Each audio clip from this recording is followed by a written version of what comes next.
Hello everybody and welcome back to the Logan Blackman Show YouTube channel. I hope you all are ready and excited to be here today because this is episode number 3 of the 2024 State of Iowa preview. Obviously, we did Iowa's schedule and preview and all that stuff on Tuesday. We did Iowa State's one on Wednesday, and then we did UNI's or Northern Iowa, whatever you want to call them, on Friday. I do apologize for being a little behind on the preview because this was supposed to be coming out on Thursday. Because remember, we did this a year ago, and then we came out Tuesday, Wednesday, and Thursday. This year we did Tuesday, Wednesday, Friday. So it's a little bit delayed, but I just wanted to make sure I got all my T's crossed, my I's dotted, and stuff like that, if that makes any sense. There's just a lot of stuff to go over with UNI this year. And before we get into all this stuff covering UNI and their upcoming season, make sure to check out the Logan Blackman Show on every single form of social media: Twitter, Instagram, Facebook, YouTube, all of that good stuff. Make sure to subscribe to the YouTube channel. Give this video a thumbs up. Make sure to check out the Iowa and Iowa State previews as well. Check out the Apple Podcasts and Spotify accounts.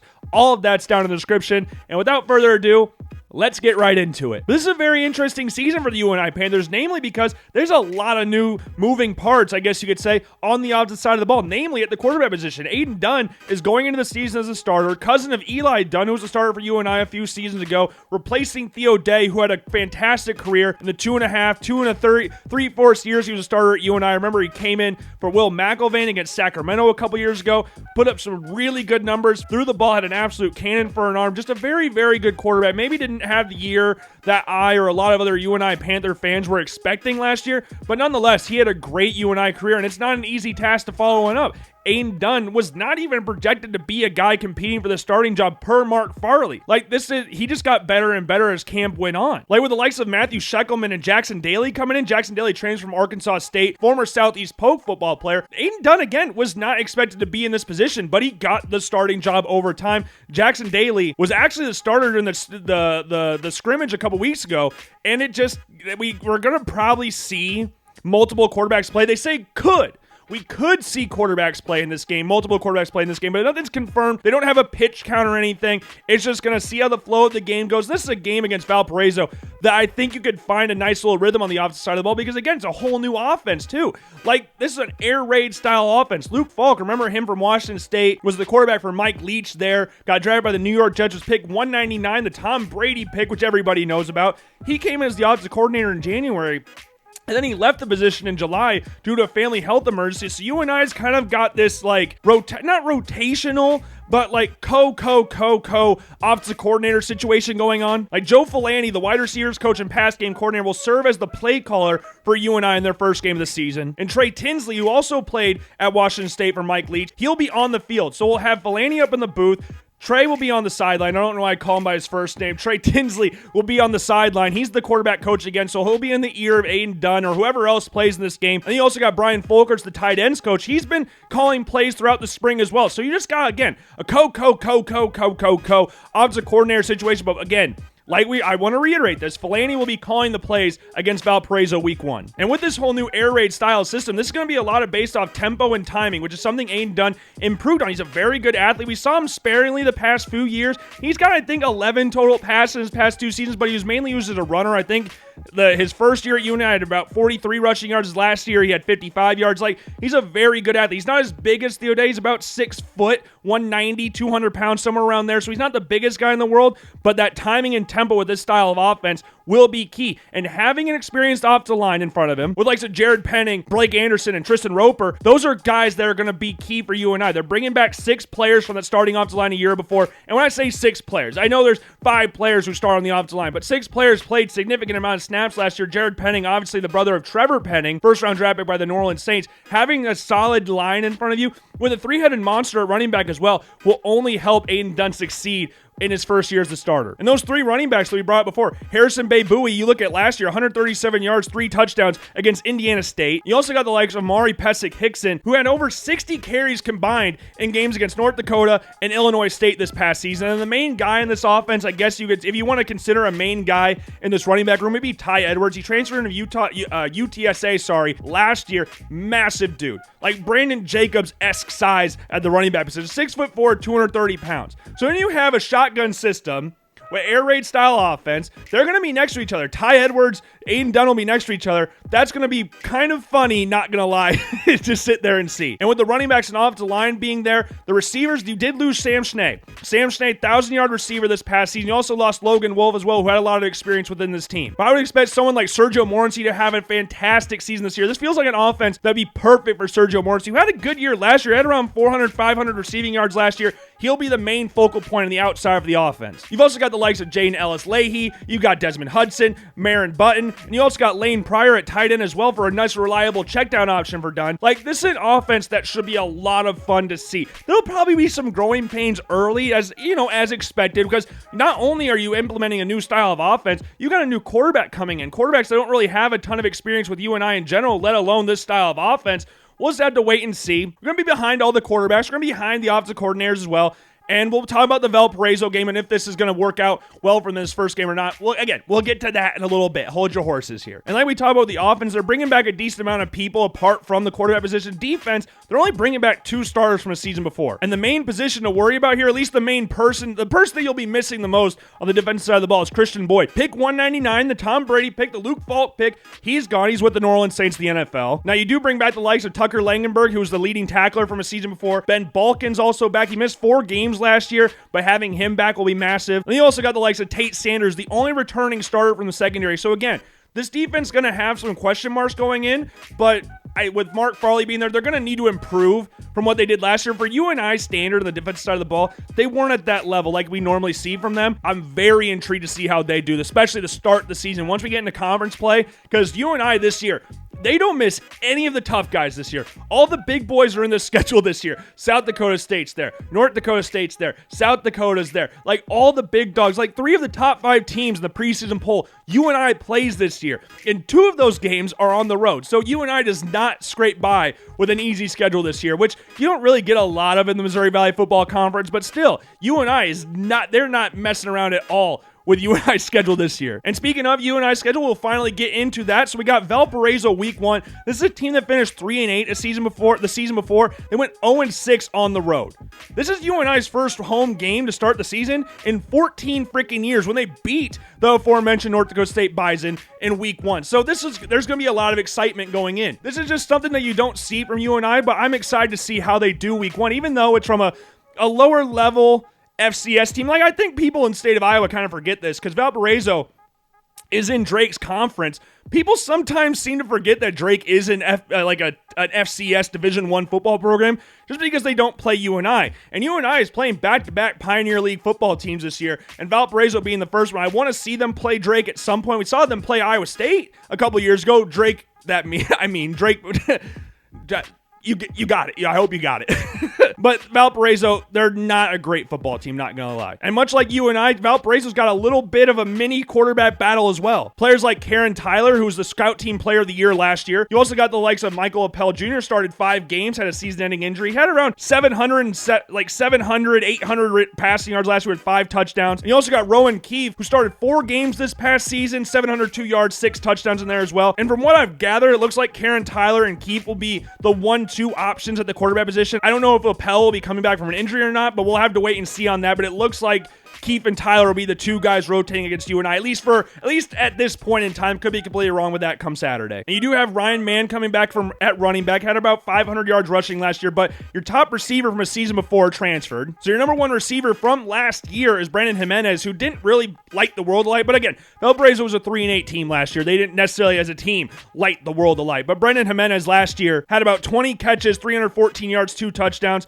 Devin Yates will also be a decent factor on the outside of the ball as well. And then on the defensive side of the ball, Sam Hafner is going to be the main guy you look at there on the defensive line. And you also got Colin Graves, the returning tackler from a season, the leading tackler from a season ago. So UNI, all in all, I don't think UNI should have too many problems here. This should be a game where UNI can get a lot of the kinks out of their armor, kinks figured out on the opposite side of the ball. I'm excited to see what Aiden Dunn does. Overall, I'm just excited to see what this offense can do. And this will be a good test, or good first game for the defensive side of the ball. I just think this will be a good game for UNI to start the season. We're going to have them 1-0 to start the year. And the second week of the season, they're going on the road. We said they're playing back-to-back Pioneer Football League teams. They're playing St. Thomas, the Tommies, up in Minnesota. St. Thomas has won their last 31 home games. This is a team that was in the division, was a Division III football team back in 2020, and they moved straight up. They skipped Division II altogether. They went from D3 all the way up to the FCS level, and they have done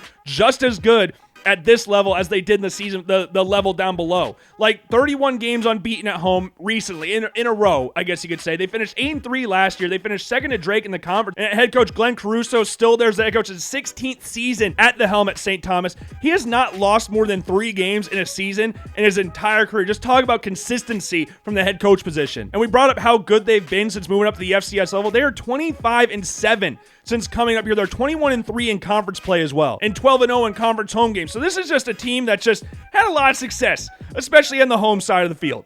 And much like we talk about at UNI, much like we talk about with Valparaiso, St. Thomas will also be in a quarterback situation as well. On one hand, you got Amari Powell and you got Tak Takota, who are going to be splitting reps at the quarterback position, at least to start the season, and both played a decent amount of time last year. Like Powell, he had about 786 yards passing last year, about 6 touchdowns, 5 interceptions. Tadoka, he had just under 600 yards with 5 touchdowns, 2 interceptions. So just kind of, we'll just rotate around the quarterback position, at least again, to start. Things may sort themselves as season goes on, but those two seem to be rotating at the number 1 quarterback position right now. But the main thing on offense, Hope Adebayo, one of the best running backs in the Pioneer Football Conference. Over the past 3 seasons, he has just under 2,000 yards rushing. In this past season, he had 735 rushing yards and 10 touchdowns. The leading rusher from the season before transferred out, so Adebayo will get all the main carries on the offensive side of the ball. And though Adebayo is coming back at the running back position, which is big, though you lost your number 1 running back, at wide receiver, they're not as fortunate because their number 1 receiver transferred out to Northern Illinois this offseason, but they have no other receivers on the roster that finished with over 200 yards receiving before, so there's going to be a lot of growing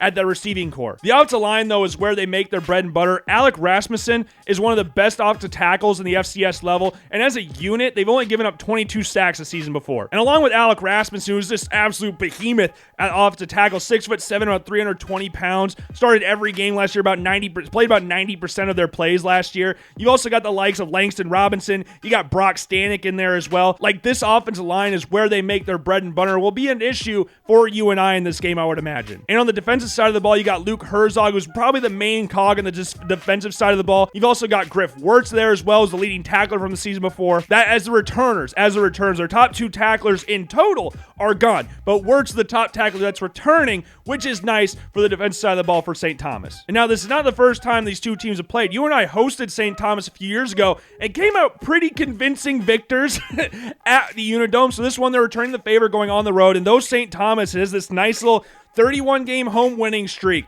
they're 12-0 in conference play at home. They are unbeatable at home. They've transitioned from D3 to the FCS seamlessly.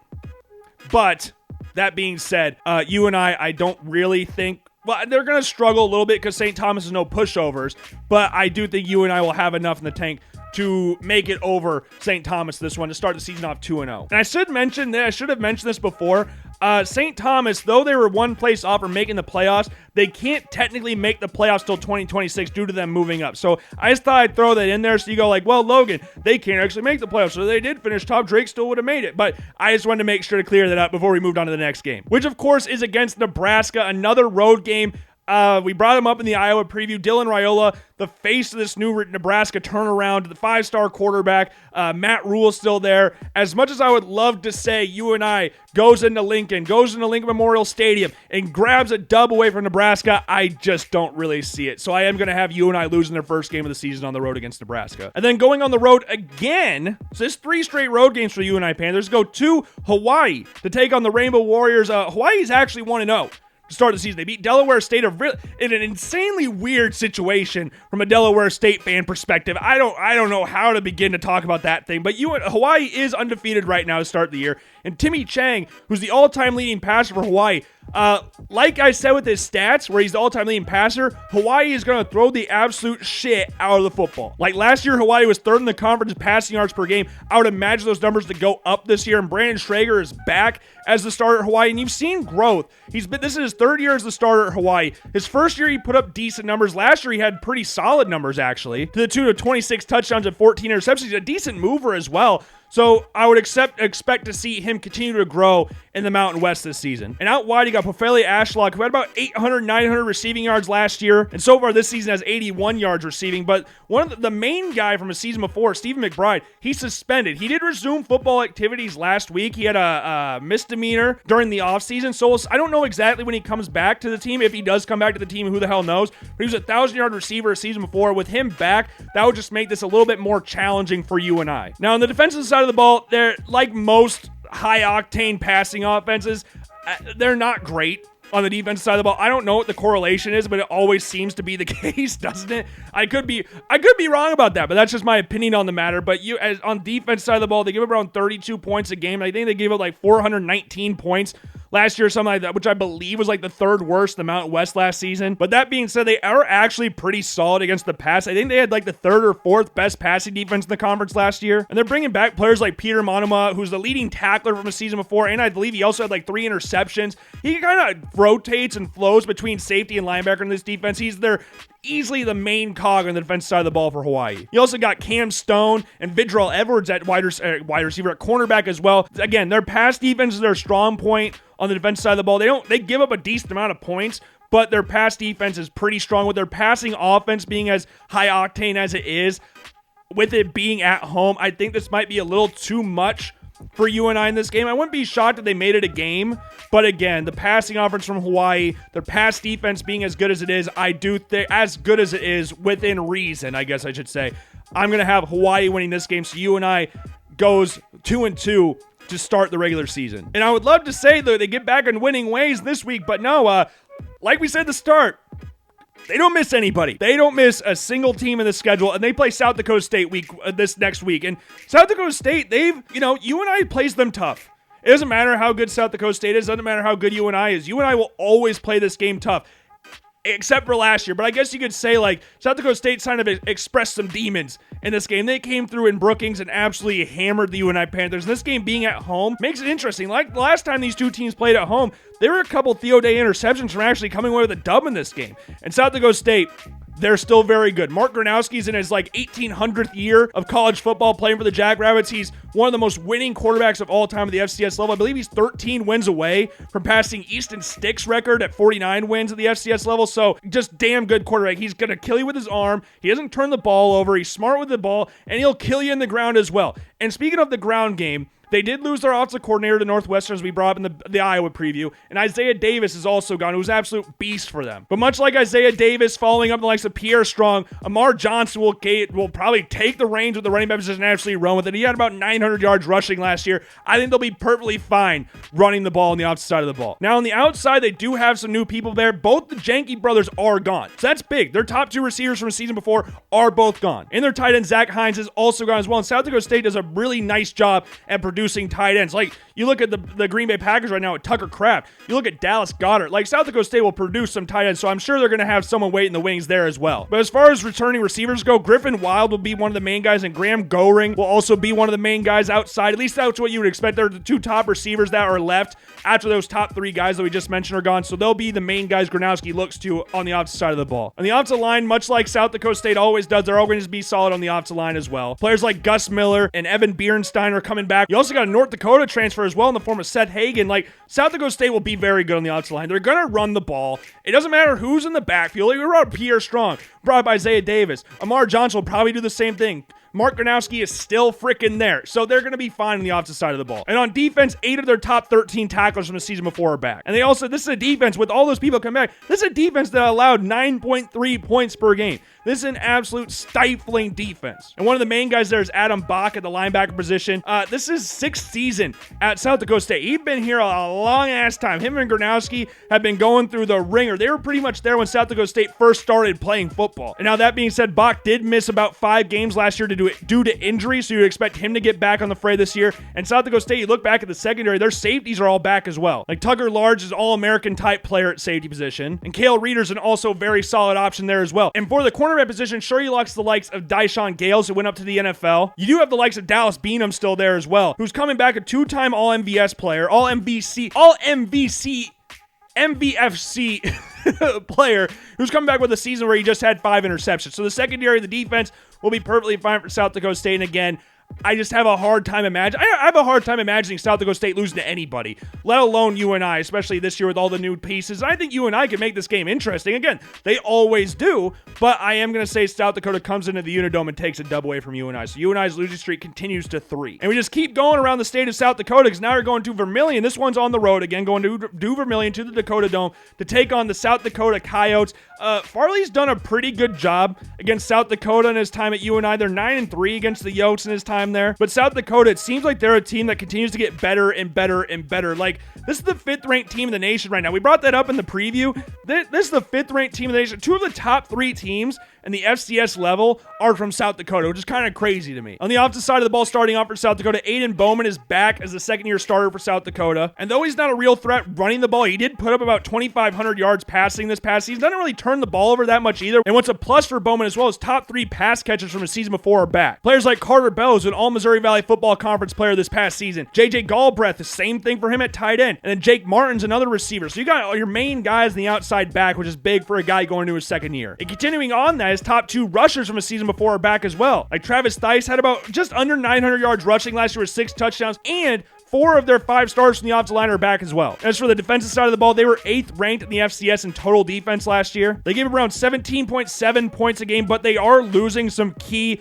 All-Missouri Valley Football Conference types players, and their top 2 linebackers from a season before are gone as well. Now, that being said, the secondary is their strong point of the defensive side of the ball. With players like Josiah Ganu's and Dennis Shorter at safety position. Shorter's was an all-MVS.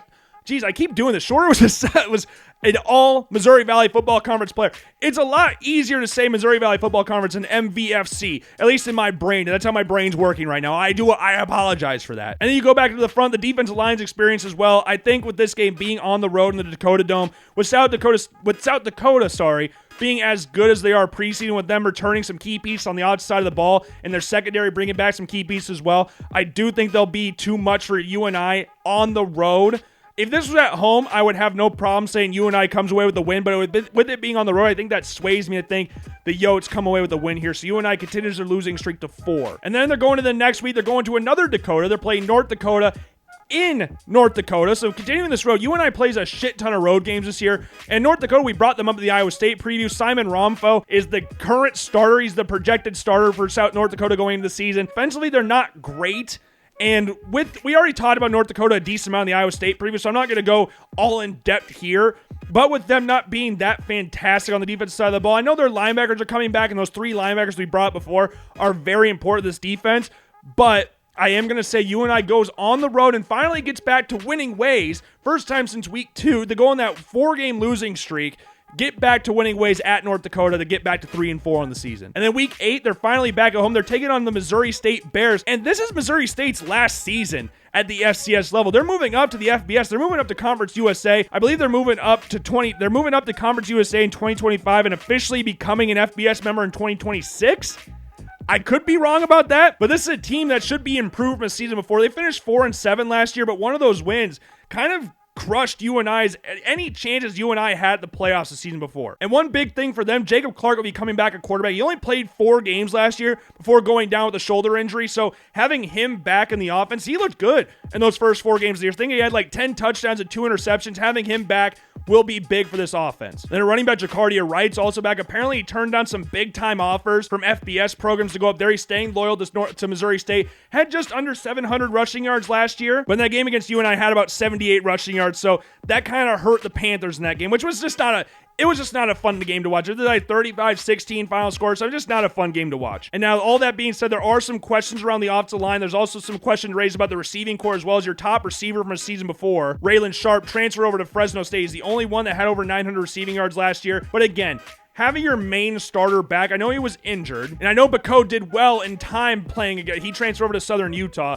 I know he did well in Clark's stead, but still, having him back will be big for this offense. And now, this is a Missouri State team that will, again, they're going to be improved on what they were last year, but again, their defense last year was not very good. But this is a big project piece for the Missouri State Bears. The defense was the third worst in the Missouri Valley Football Conference the season before, but most of their top tacklers are returning, which is key for continued growth on the defensive side of the ball. And the main guy that you look to on the defensive side of the ball is Todrick McGee. 102 tackles last year from the safety position, with also 2 interceptions in there as well. Like, he's the main guy on the defensive side of the ball. And with this game being at home, and though I think, again, Missouri State will be better than what they were the season before, I think UNI will be very motivated going into this game. Defensively, improved, because, again, they're bringing back a lot of people on the defensive side of the ball. They can't be much worse than what they were last year as a team in general, but I'm going to say UNI comes away with the win. I think they're going to come away with the win, get back to 500, sit there at 4-4 going into the next week. And this schedule don't get any easier. You're going up to Fargo to take on the Bison in North Dakota State. They're bringing back Cam Miller at quarterback, but North Dakota State just beats the shit out of everybody. Like, they're playing Colorado tonight, so you guys will know what happens in that game. I'll probably post the score or something, what happens there, but Cam Miller is just a problem at the quarterback position. Like, this past season, he had just under 2,700 yards, had around 20 touchdowns, only had turned over 4 times, and 4 interceptions this past season. But the main thing with him is that he kills you running the ball, especially when it comes to the goal line. 629 rushing yards with 13 touchdowns last year. And the thing with North Dakota State, they run a dual quarterback system in a sense. Like, they bring in Cole Payton as well, who also scored 13 rushing touchdowns last year with 615 yards. He doesn't really throw the ball that much, but those two running the ball at you, it's pretty damn scary. And this shouldn't be a shock to anybody, but North Dakota State were 4th in the FCS in rushing offense last year. And though Tamarick Williams is gone, Barika Kapenu should take over as the RB1 role this upcoming season. Last year had just over 500 yards and 4 rushing touchdowns. And now on the opposite side, like on the outside of the team, their top 2 receivers are gone. Eli Green transferred over to Iowa State this offseason. He had about 800 yards receiving last year. So they're going to need to find some new people on the outside. They're only returning 2 stars in the offensive line as well, but I'm not too worried about North Dakota State. They seem to crap out good offensive linemen every freaking year. They could lose 100 offensive linemen. I'd still think they'd be fine running the ball, and they'll be fine on the offensive line as well. And on the defensive side of the ball, their top 4 tacklers the season before are back, namely Cole Wisniewski, 6'4", 219 pounds, safety. One of the best NFL draft prospects at the FCS level. There are people talking about him as a possible day 2 pick. He's an absolute unit on the defensive side of the ball, especially in the secondary. You also got Logan Kopp and Nick Kubitz at linebacker, and then Dylan Hendricks along the defensive line, who had 6.5 sacks this past season. And you also got Eli Mostert in there, as well as a 3-time All-MVFC. Got it. Performed as well on the defensive line. So it's North Dakota State. They might have lost some people on the offensive line. Sure. They may have lost their top running back. Sure. They may have lost their top 2 receivers of last season. Sure. Guess what? It's still North Dakota State. It's still Fargo, North Dakota. It's still the Fargo Dome. It's one of the toughest places to play. Cam Miller's back at quarterback. I don't really think North Dakota State will lose this game. Could be wrong, and I would love to see UNI go into the Fargo Dome and beat North Dakota State with 2 completely different style. I shouldn't say 2 completely different style offense. I want to see UNI with their 3 running backs, namely Ty Edwards, just beat the shit. North Dakota State. That would be awesome to see. I know it won't happen, but still. I'm going to say North Dakota State comes away with a dub here. And then next week, they got the Illinois State Redbirds back at home. We talked about them in the Iowa preview. Mason King coming back at running backs big. Amir Abdullah on the defensive line, or the linebacking core, is very big as well. I think he got, 9.5 sacks the season before. And now we still need to figure out what their quarterback situation is going to be, which you could say about a lot of teams going into the season. But 9 of 11 stars are coming back on the defensive side of the ball. I do think Illinois State, despite the quarterback issues, will get the dub over UNI. So UNI goes back down to 4-6 in week 10, going into week 11. And the next week, UNI goes to Youngstown, Ohio to take on the Youngstown State Penguins. Now, this is a very interesting team.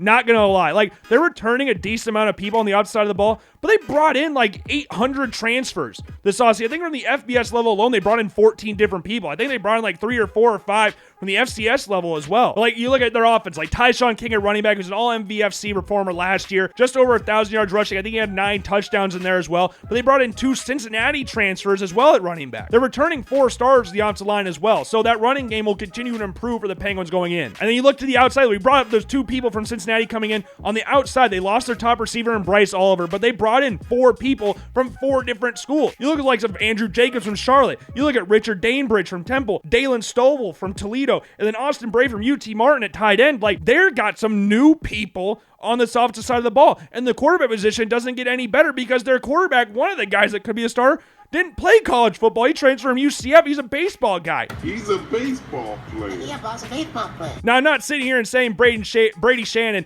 could not play quarterback. I'm not saying that. I believe he was a 3-star quarterback coming out of high school. But it's just kind of weird that they, remember when Greg Paulus transferred to Syracuse after leaving Duke basketball and just randomly went to play quarterback? I just thought that was weird. But Brady Shannon is one of the guys in the front ring. But there's 5 guys in the competition for this quarterback job to start week 1.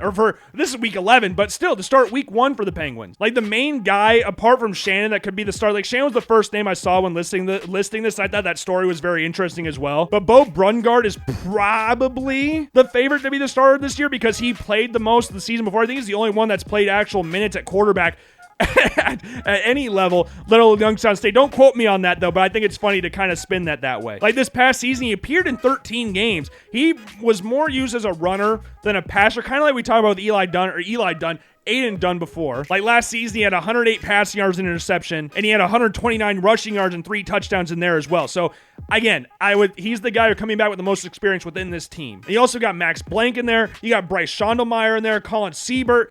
You've just got 5 guys that are competing for one spot. So we'll have to wait and see on that. But that's a massive problem area for Youngstown State. You know the old saying of if you got 2 quarterbacks, you got none?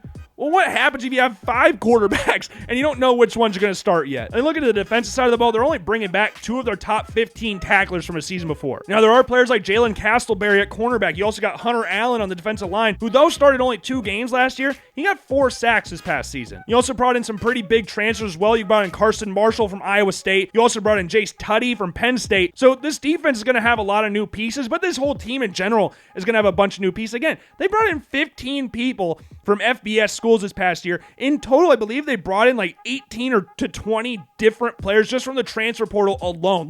One of the schools that has utilized the transfer portal more than anybody so far this season. But with this whole, yes, they got some good pieces at running back. Their offensive line's solid, but that quarterback position, the lack of players returning on the defensive side of the ball, kind of gives me the heebie-jeebies, I guess. So I am going to say UNI goes to Youngstown, Ohio, and takes down the Penguins and comes away with the win. So then going back to home, they're playing the Indiana State Sycamores. I don't really need to sit here and think about this one too much. I'm going to spoil it for you. I think UNI is going to come away with a win. But that means I don't want to disrespect Indiana State too much. They do have some good players on the defensive side of the ball. Garrett Olendike is one of their better players on the defensive side of the ball. 7.5 sacks from the middle. You also got Maddox Blackwell as well, who's the leading tackler from the season before. But there's nothing I really can talk about with Indiana State. I just think UNI will close out the regular season with a win and finish the season with a 6-6 record, which I could see them getting better, but I don't know anything yet. Like last year, knowing what the quarterback position is going to be makes it so much easier. You know what I always talk about where it's if you know who your starting quarterback is, if you've got a new quarterback, then all problems seem to go away. But when you lose a very good quarterback in Theo Day, and you have a massive quarterback battle with 3 to 4 guys competing for it, and you could see some rotational pieces in week 1, I'm not as confident, if that makes sense, going. I have all the faith in the world in Aiden Dunn, and I'm excited to see what this offense is, but this is a tough conference, this is a tough schedule. I think 6-6 is fair for UNI going in, and that is the final record for the State of Iowa preview, the 2024 State of Iowa preview. We obviously have Iowa going 10-2, Iowa State going 8-4, and UNI going 6-6. So we've got 2 games, just a 2-game difference between the 3 schools. But all in all, I'm just excited for college football to be back. Again, week 0 technically kicked off the college football season, but when your teams play week 1, and that's UNI, Iowa State, Iowa State, UNI. When your teams play, especially here in the state of Iowa, it just feels so much better. The world feels right. All feels right in the world week 1 of college football, and I cannot wait. I hope you guys enjoyed this series. We'll have our NFL preview come out hopefully sometime next week before the week 1 matchup of the Ravens and Chiefs, which is next Thursday, which is also ridiculous to think about. But again, I hope you enjoyed. If you didn't, I sincerely apologize. I'll try to be better next time. Check out all the links in the description below, like we said before. Make sure to subscribe to the YouTube channel and give this video a thumbs up. Check out the Iowa and Iowa State previews as well. I've been Logan Blackman. I will see you all later. Peace.